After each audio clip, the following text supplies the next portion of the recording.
La niebla londinense se arremolinaba alrededor del Palacio de Buckingham, aquella fría mañana de noviembre de 1995. Oliver y Thomas Blackwood, gemelos idénticos de 12 años, hijos del jefe de mantenimiento del palacio, Richard Blackwood, se preparaban para acompañar a su padre al trabajo. Era un día especial. Por primera vez, los chicos podrían explorar algunas de las áreas de servicio mientras su padre realizaba las inspecciones rutinarias de los sistemas de calefacción antes del invierno.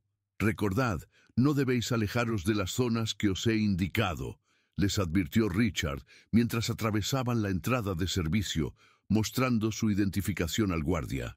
Los gemelos, vestidos con suéteres azul marino idénticos que su madre les había tejido, asintieron con solemnidad, aunque sus ojos brillaban con la emoción de la aventura. El Palacio de Buckingham no era simplemente un edificio, era un laberinto de historia, con cientos de habitaciones, pasillos serpenteantes y rincones olvidados. Para dos niños curiosos, era el escenario perfecto para una exploración. «Papá, ¿podemos ver la colección de relojes antiguos que mencionaste?», preguntó Oliver, el mayor por apenas 3 minutos, siempre interesado en los mecanismos y la historia. «Después del almuerzo, si os portáis bien», prometió Richard, entregándoles un mapa básico de las áreas permitidas. «Mientras tanto, podéis explorar el pasillo de la lavandería y las salas de almacenamiento del ala este. No crucéis ninguna puerta con cinta roja, ¿entendido?». Los gemelos asintieron, intercambiando miradas cómplices que su padre no percibió. Thomas, el más aventurero, ya había trazado mentalmente una ruta que bordeaba los límites de lo permitido. Margaret Collins, una mucama que llevaba 3 décadas trabajando en el palacio, los vio pasar mientras limpiaba uno de los pasillos del personal. «Buenos días, señor». Blackwood saludó con una sonrisa cansada. «¿Son estos sus muchachos? Vaya, son idénticos». Richard sonrió con orgullo. «Oliver y Thomas. Es su primera visita oficial al palacio». Margaret se inclinó hacia los gemelos. «Tened cuidado por donde andáis. Este lugar guarda más secretos de los que cualquiera podría imaginar en una vida». Thomas sonrió. «¿Hay pasadizos secretos? Papá dice que hay túneles que ni siquiera aparecen en los planos». La anciana miró a su alrededor y bajó la voz. «Los hay, muchacho, y algunos no han sido pisados en décadas». Luego, con un tono más grave, añadió: «Pero no todas las puertas deben abrirse». Richard interrumpió con una risa nerviosa. «No les des ideas, Margaret. Venga, chicos, dejemos que siga con su trabajo». A las 11:47 de la mañana, Richard Blackwood recibió una llamada urgente sobre un problema con la calefacción en el ala norte. Dejó a los gemelos en la sala de descanso del personal, con instrucciones estrictas de permanecer allí hasta su regreso. A las 12:34, cuando regresó, la sala estaba vacía. Al principio, Richard pensó que los chicos habrían ido al baño, o quizás se habrían atrevido a explorar el pasillo. Pero cuando pasaron 30 minutos y no aparecieron, la preocupación comenzó a transformarse en pánico. A las 13:15 se activó el protocolo de búsqueda dentro del palacio. A las 14:30, la Policía Metropolitana fue notificada. Para el anochecer, más de 50 oficiales peinaban cada rincón del enorme complejo y sus alrededores. Los uniformes de los Blackwood no aparecieron por ninguna parte, tampoco sus huellas más allá de cierto punto en un corredor del ala este, donde se desvanecían como si los gemelos se hubieran esfumado en el aire. Las cámaras de seguridad no captaron su salida por ninguna de las puertas. El caso se convirtió en uno de los misterios más inquietantes asociados con la residencia real británica y en una herida abierta para la familia Blackwood que nunca cicatrizaría. Elizabeth Blackwood, la madre de los gemelos, jamás volvió a ser la misma. Su cabello se tornó completamente blanco en los meses siguientes. Richard fue trasladado a otro puesto gubernamental, incapaz de volver a pisar el palacio sin revivir la pesadilla. Y mientras tanto, En algún lugar del inmenso edificio, el secreto de lo que realmente ocurrió con Oliver y Thomas permanecía oculto, esperando paciente a que alguien descubriera la verdad. Londres, 20 de enero de 2020. La lluvia golpeaba con fuerza los ventanales del Palacio de Buckingham, mientras Elisa Ramírez, restauradora española especializada en textiles históricos, seguía al mayordomo real a través de un laberinto de pasillos. A sus 35 años, Elisa había trabajado en algunos de los museos más prestigiosos de Europa, pero esta asignación, catalogar y restaurar prendas históricas almacenadas en las dependencias del palacio, representaba la cumbre de su carrera. «Por aquí, señora Ramírez», indicó James Harrington, el mayordomo, un hombre de rostro impasible que parecía fundirse con la solemnidad del edificio.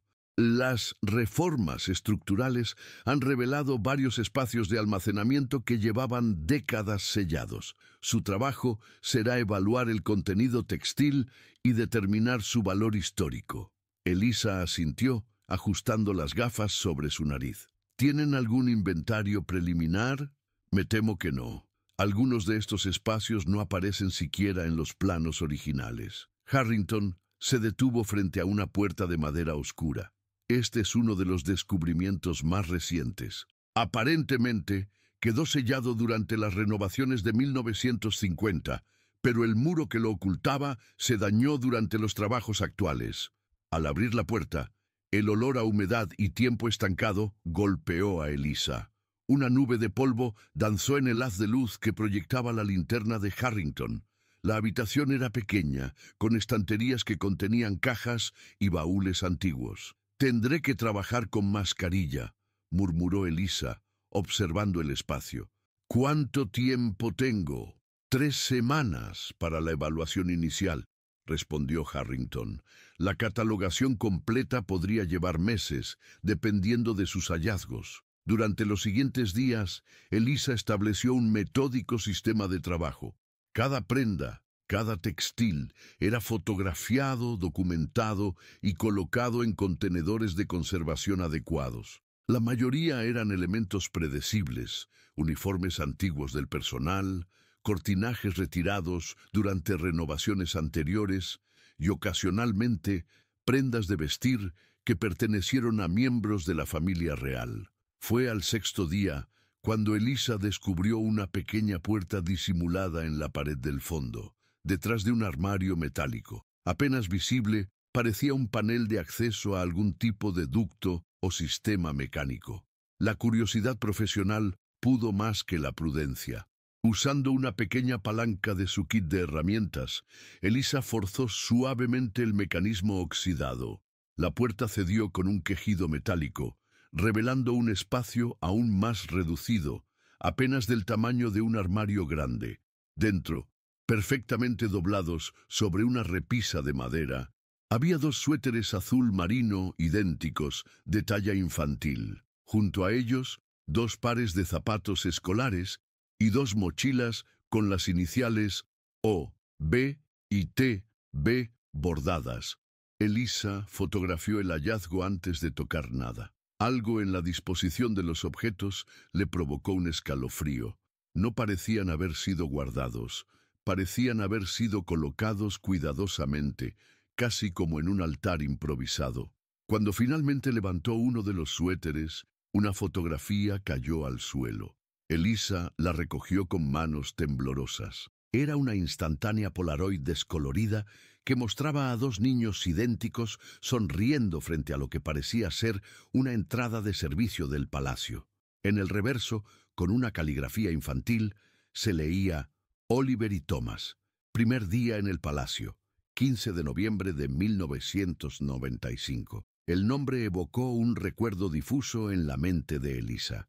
Durante su preparación para este trabajo, había leído sobre los incidentes más notables asociados con el palacio. Entre ellos, la inexplicable desaparición de 2 gemelos en 1995, hijos de un empleado.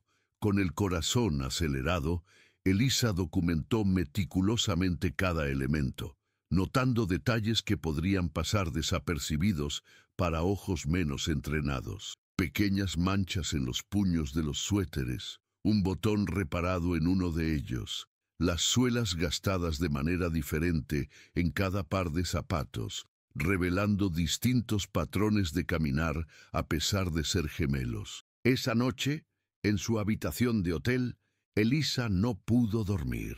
Algo en aquel descubrimiento la inquietaba profundamente.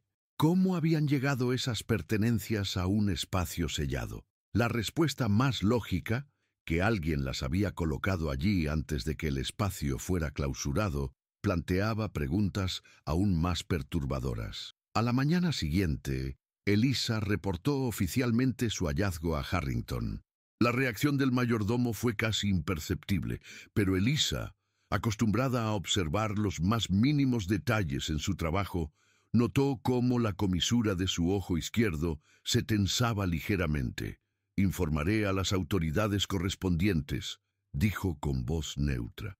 «Mientras tanto, continúe con el resto de la catalogación». Pero Elisa sabía que había tropezado con algo más que un simple recuerdo olvidado. Había abierto la puerta a un misterio que el palacio había mantenido sepultado durante 25 años. Esa misma tarde, mientras revisaba otras cajas, escuchó por casualidad una conversación entre dos empleados antiguos del palacio. «Han encontrado sus cosas», decía una voz femenina con tono preocupado. «Después de todo este tiempo». «Era inevitable», respondió otra voz, masculina y grave. «Y sabíamos que con las reformas, eventualmente alguien lo descubriría. ¿Crees que investigarán de nuevo?» «Tendrán que hacerlo. La pregunta es hasta dónde llegarán esta vez». Las voces se alejaron, dejando a Elisa con la certeza de que su descubrimiento había removido aguas profundas y turbias. Sin saberlo, se había convertido en la primera pieza de un dominó que, al caer, desencadenaría la búsqueda de una verdad enterrada durante un cuarto de siglo. Londres, 3 de febrero de 2020. La inspectora Diana Mitchell observaba la fotografía de los gemelos Blackwood con expresión impenetrable. A sus 48 años, con 2 décadas en homicidios, creía haberlo visto todo. Pero este caso, un misterio sin resolver que había obsesionado a Scotland Yard durante años, tenía algo que la inquietaba profundamente. «¿Estamos seguros de la procedencia de estas prendas?», preguntó, sin apartar la mirada de la imagen. El sargento Liam Collins asintió. «La restauradora española las documentó meticulosamente. No hay duda, inspectora. Son las pertenencias de los gemelos Blackwood y estaban en un compartimento que supuestamente llevaba décadas sellado». Mitchell se recostó en su silla. La oficina, ubicada en la comisaría de Westminster, ofrecía una vista parcial del Támesis bajo la lluvia londinense. El caso de los gemelos Blackwood había sido uno de esos misterios que persiguen a los investigadores durante toda su carrera. Mitchell apenas era una agente novata cuando ocurrió, pero recordaba vívidamente la conmoción que causó. «Quiero hablar con la restauradora y revisar personalmente el lugar del hallazgo», decidió. «Y necesito los archivos originales del caso».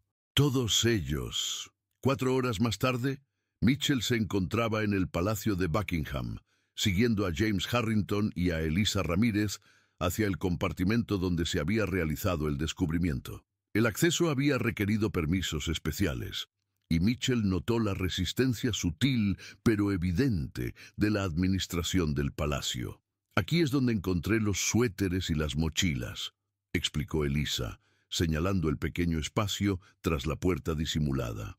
«Como puede ver, es un compartimento que no tiene otra salida». Mitchell examinó cuidadosamente el lugar. Sus años de experiencia le decían que algo no encajaba.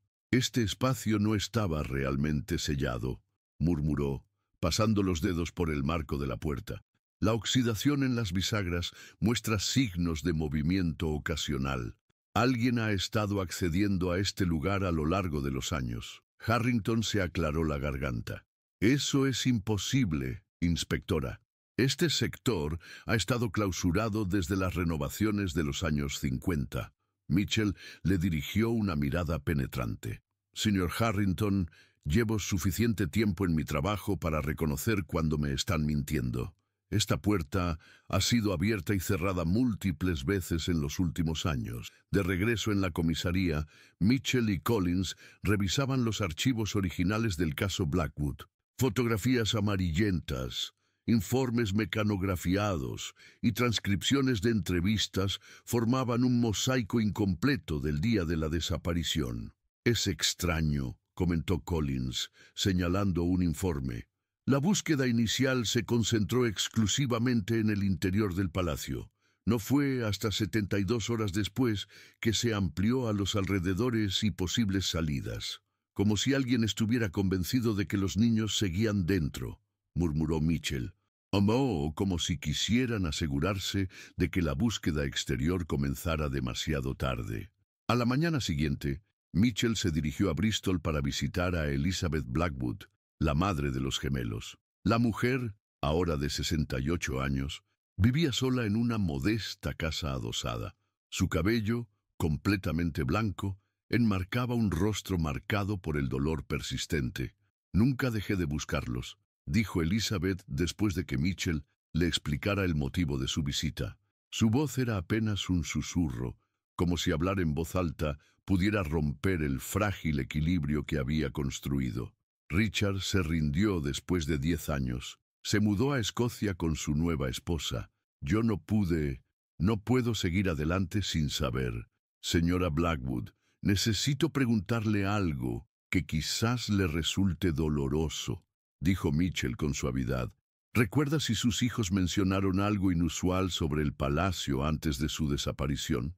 ¿Algún lugar específico que quisieran explorar?» Elizabeth permaneció en silencio durante unos momentos. Luego se levantó lentamente y regresó con una caja desgastada. De ella extrajo un cuaderno infantil. «Era de Thomas Dow», explicó. «Lo encontré escondido bajo su colchón después de que se los llevaran. Nunca se lo mostré a la policía. No quería que pensaran que mis niños se habían extraviado por su propia imprudencia». Mitchell abrió el cuaderno con cuidado. Las páginas estaban llenas de dibujos infantiles de pasillos, puertas y lo que parecían ser mapas rudimentarios del palacio. En una de las últimas páginas había un dibujo particularmente detallado de lo que parecía ser un pasadizo con una anotación. «Entrada secreta. Margaret dice que nadie la recuerda». «¿Quién era Margaret?», preguntó Mitchell. «Una de las mucamas más antiguas», respondió Elizabeth. «Siempre contaba historias a los niños sobre el palacio. Murió pocos meses después de la desaparición. Un accidente doméstico», dijeron. De vuelta en Londres, Mitchell decidió seguir otra pista. Consultando los registros de personal del palacio de 1995, identificó a 3 empleados que seguían trabajando allí y que estaban de servicio el día de la desaparición. El primero, Robert Jenkins, ahora jefe de seguridad, se mostró cooperativo pero cauteloso. «Fue un día terrible», recordó. «Revisamos cada rincón de este lugar. Si esos niños hubieran estado aquí, los habríamos encontrado». El segundo, Patricia Wilson, supervisora de limpieza, apenas recordaba los detalles. «Hace tanto tiempo. Lo único que recuerdo es que hubo zonas del palacio que no se nos permitió revisar durante la búsqueda. Áreas reservadas», dijeron. El tercero, George Fleming, técnico de mantenimiento y antiguo compañero de Richard Blackwood, fue más revelador. Richard estaba convencido de que alguien dentro del palacio sabía qué había ocurrido, confesó en voz baja, mientras Mitchell lo entrevistaba en un pub cercano a su casa. Incluso mencionó nombres, personas de alto rango.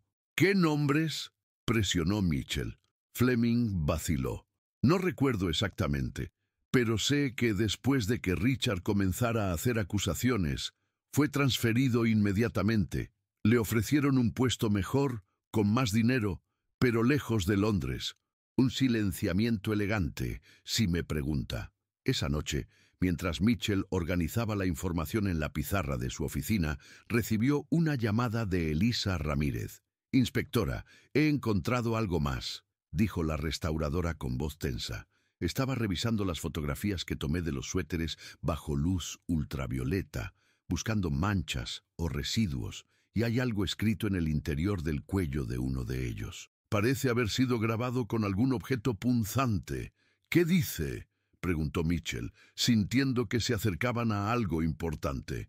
Son números, parecen coordenadas, y hay una fecha, 20-11-95, 5 días después de la desaparición. Mitchell sintió un escalofrío recorrer su espalda. Después de 25 años, los gemelos Blackwood parecían estar, finalmente, listos para contar su historia.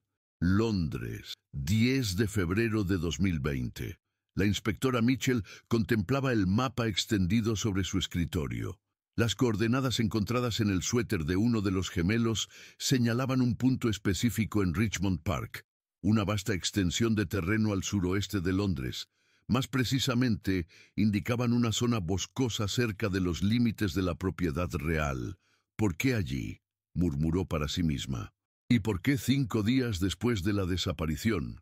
El sargento Collins entró apresuradamente en la oficina. «Tengo algo, inspectora. He revisado los registros de la familia real y el personal de alto rango para noviembre de 1995. El 20 de noviembre, el mismo día de la fecha grabada en el suéter, hubo una cacería privada en Richmond Park». Mitchell levantó la vista. «¿Quiénes asistieron?». Collins consultó sus notas. «Varios miembros de la realeza y dignatarios extranjeros. También figura en la lista Lord Edward Hastings, quien en ese momento era el jefe de seguridad del palacio. Y esto es interesante. Solicitó específicamente que cierta área del parque fuera acordonada por razones de seguridad. El área coincide aproximadamente con estas coordenadas». Mitchell sintió que las piezas comenzaban a encajar.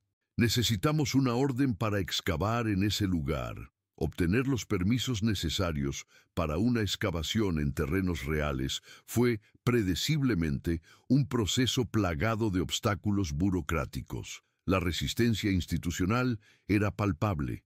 Mientras tanto, Mitchell decidió seguir otra línea de investigación. Lord Edward Hastings, ahora retirado a los 78 años, vivía en una mansión en Cotswolds.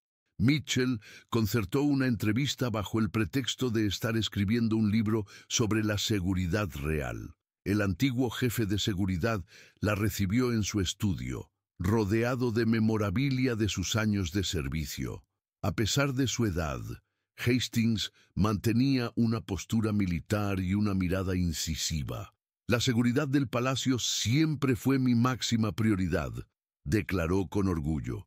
30 años sin un solo incidente grave bajo mi supervisión. ¿Incluyendo la desaparición de los gemelos Blackwood?, preguntó Mitchell, observando atentamente su reacción.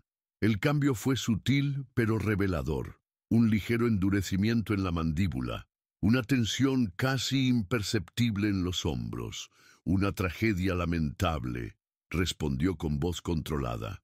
«Hicimos todo lo humanamente posible para encontrarlos. Sin embargo», continuó Mitchell, «encuentro curioso que la búsqueda exterior se retrasara tanto, y más curioso aún que, 5 días después, usted acordonara una sección específica de Richmond Park para una cacería». Hastings se levantó lentamente. «Creo que ha terminado nuestra entrevista, inspectora. No recuerdo haber accedido a hablar sobre ese caso en particular. Una última pregunta, Lord Hastings. ¿Conocía usted a Margaret Collins, la mucama que solía contar historias a los gemelos sobre pasadizos secretos en el palacio?» El rostro del hombre palideció visiblemente.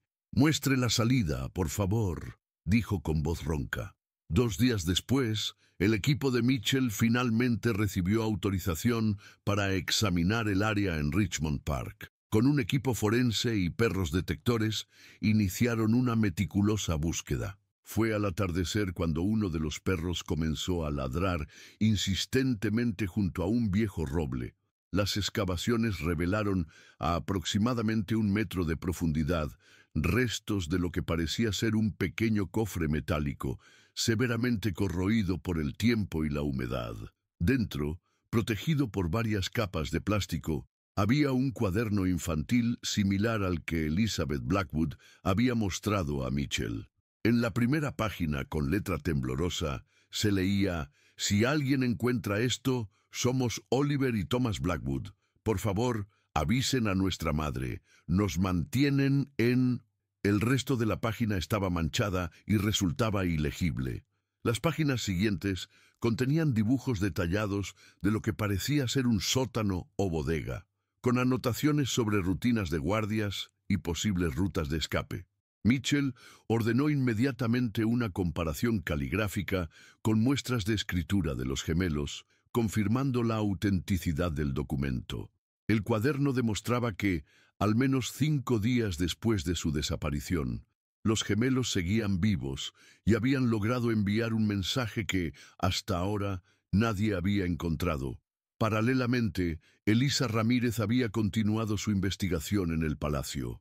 Autorizada ahora oficialmente como consultora de la policía, había estado documentando meticulosamente las áreas de servicio y sótanos, comparándolas con los dibujos del cuaderno recién descubierto. «He identificado este espacio», informó a Mitchell, señalando un área en los planos actuales del palacio. «Es un antiguo almacén de vinos que fue reconvertido en archivos durante los años 90.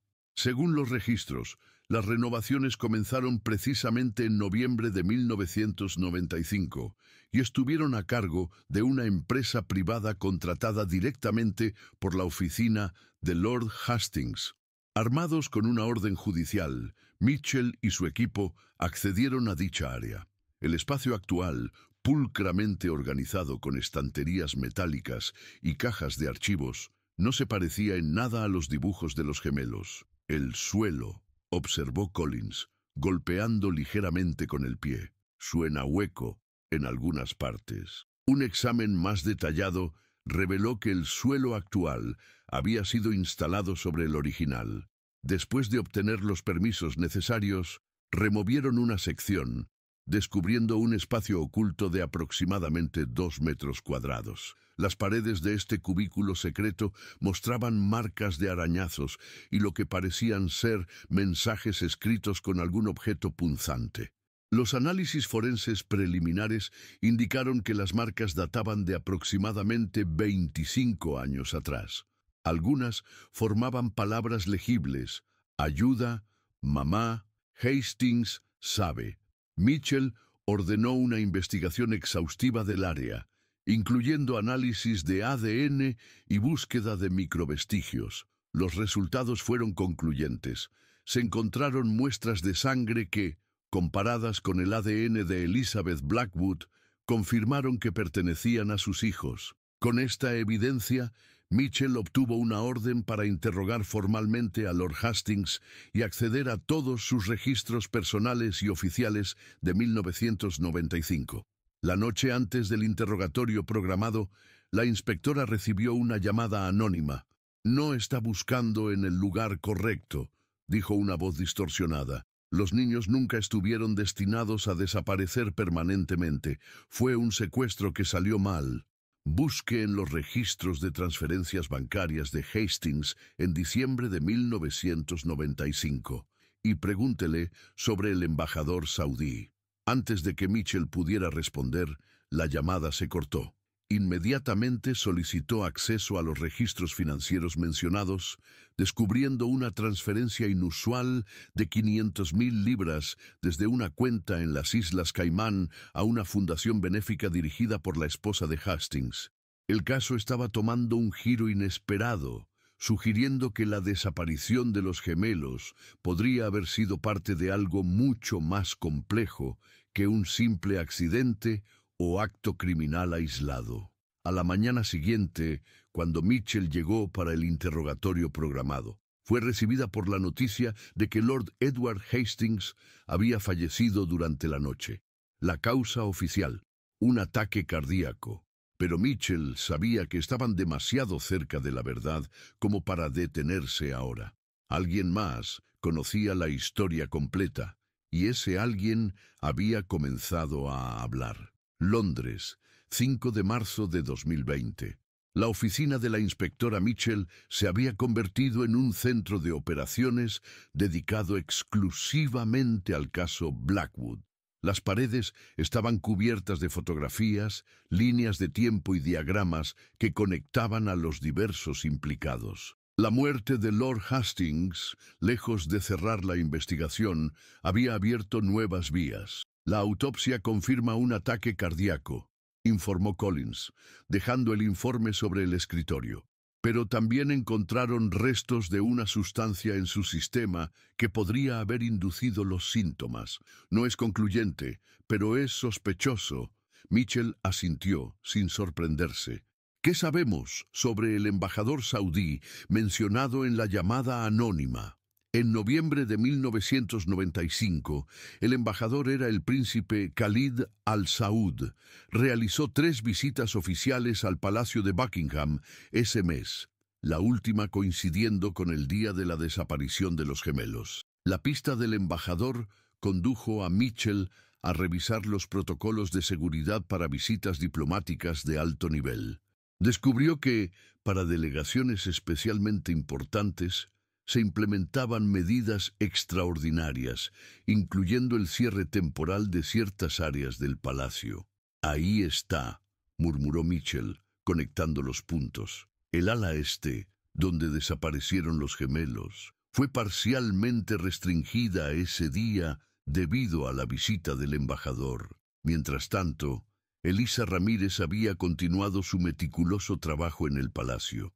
Su estatus oficial como consultora policial le había dado acceso a áreas previamente restringidas. Fue en los archivos históricos de mantenimiento donde encontró algo revelador. «Inspectora, he descubierto registros de una renovación de emergencia en uno de los pasadizos de servicio del ala este», informó por teléfono. Ordenada el mismo día de la desaparición y completada en tiempo récord. 48 horas. La justificación oficial fue una fuga de gas, pero no hay reportes de ninguna compañía de servicios que atendiera tal emergencia. Lo más extraño es que el contratista fue pagado el triple de la tarifa normal por el trabajo discreto y urgente. Mitchell revisó estos documentos con atención.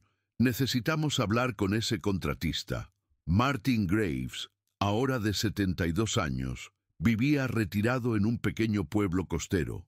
Cuando Mitchell y Collins llegaron a su puerta, el hombre no pareció sorprendido. «Me preguntaba cuándo vendrían», dijo, invitándolos a pasar a su modesta sala. «Han pasado 25 años, pero nunca olvidas algo así». La historia que Graves relató confirmó las sospechas más oscuras de Mitchell. Aquella noche de noviembre había sido convocado urgentemente al palacio por Lord Hastings. Se le ordenó sellar un pasadizo y reforzar una sección de muro en el ala este. «Escuché ruidos», confesó Graves, con la voz quebrada por la emoción y la culpa acumulada, como golpes apagados detrás del muro. Pero cuando pregunté, Hastings dijo que era el sistema de ventilación antiguo que estaban desmantelando. Me pagaron una fortuna y me hicieron firmar un acuerdo de confidencialidad, pero durante años esos sonidos me han perseguido en sueños. Mitchell sintió un escalofrío. ¿Podría identificar exactamente dónde realizó ese trabajo? Graves asintió. Podría dibujarlo con los ojos cerrados. Está grabado en mi memoria. Con el testimonio de Graves y un plano detallado del área en cuestión, Mitchell obtuvo una orden judicial para examinar específicamente esa sección del palacio. El equipo de forenses, utilizando tecnología de imágenes térmicas y radar de penetración terrestre, no tardó en confirmar la existencia de un espacio oculto tras el muro renovado. La operación para abrir el espacio se realizó con la máxima precaución. Lo que encontraron hizo que incluso los investigadores más experimentados quedaran conmocionados. Un pequeño compartimento de aproximadamente 3 metros cuadrados, con evidencias claras de haber sido habitado. Restos de comida envasada, botellas de agua y 2 pequeños colchones. En las paredes, marcas que parecían ser un registro rudimentario del paso de los días. La última marca correspondía aproximadamente al 25 de noviembre de 1995, 10 días después de la desaparición. El análisis forense confirmó la presencia de ADN de ambos gemelos en el espacio. Pero lo más inquietante fueron los hallazgos médicos, residuos de un poderoso sedante en los restos de botellas de agua y evidencias de que la ventilación del compartimento había sido deliberadamente obstruida. Paralelamente, Mitchell había seguido la pista financiera. La transferencia a la fundación de la esposa de Hastings había sido rastreada hasta una corporación vinculada indirectamente con intereses petroleros saudíes. Mas no fue un secuestro por rescate, concluyó Mitchell en la reunión con su equipo. Fue un intercambio político que salió terriblemente mal.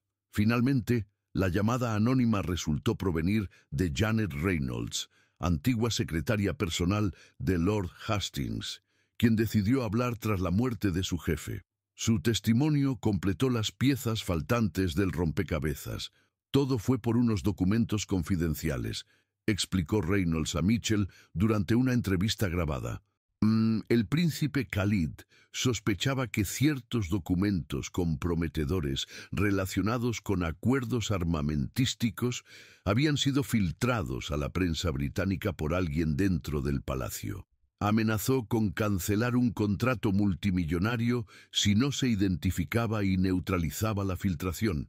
Según Reynolds, Hastings orquestó un plan para crear una distracción que le permitiera realizar una búsqueda exhaustiva sin levantar sospechas. Los gemelos Blackwood serían temporalmente desaparecidos, creando una crisis que desviaría la atención mientras se llevaban a cabo operaciones encubiertas. Se suponía que los niños estarían retenidos solo 24 horas, en condiciones seguras, continuó Reynolds. Pero algo salió mal. El hombre contratado para supervisarlos tuvo un accidente automovilístico esa noche. Nadie más sabía dónde estaban exactamente. Para cuando Hastings descubrió su ubicación, ya era demasiado tarde. Reynolds describió cómo Hastings, al encontrar a los gemelos sin vida, tomó la decisión de encubrir lo sucedido. Los documentos comprometedores fueron encontrados y destruidos. El contrato armamentístico se salvó y el incidente de los gemelos se convirtió en un misterio sin resolver. Nunca se recuperó del todo, añadió Reynolds. Sí, en sus últimos años, a veces lo encontraba mirando las fotografías de esos niños.